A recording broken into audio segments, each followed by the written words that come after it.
మిమ్మల్ని తీసుకువెళ్తాను రండి. కాశీలో మణికర్ణికి అంత బాగా నచ్చింది కదూ. దేవతలతో స్నానం, పితృదేవతల ప్రీతి, విష్ణుకుండం, దత్తదర్శనం, ఫుల్లుగా పుణ్యం. మరి మనకు నచ్చని, అసలు స్వీకరించని శివయ్య అక్కడే ఉండే మరో చోటు చూపించనా? మరణం. అవును, చావెలా ఉంటుందో, మన బ్రతుకుకు అర్థమేంటి అని ఎవరికి వారు అంతర్మథనం చేసుకోవాలి అనుకుంటే మణికర్ణిక స్నానం అయ్యిన వెంటనే లేదా కాశీ ట్రిప్ మొత్తంలో మీకోసం మీరు ఒక 10 నిమిషాలు కేటాయించుకొని శివ ఇంటికొచ్చేయండి. అదే అండి కాశీకి అసలైన అర్థమైన మహాశ్మశానానికి.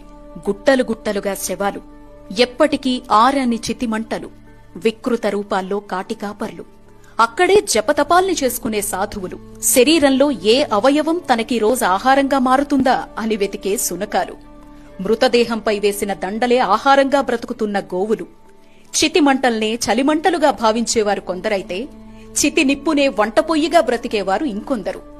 రండి, కూర్చోండి కాసేపక్కడ. ఇవి కాశీలో కనపడే సత్యాలు.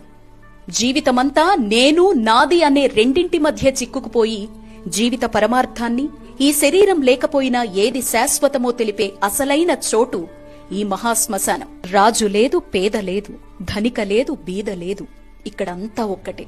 నీకోసం నీ వాళ్ళిక్కడికొచ్చినా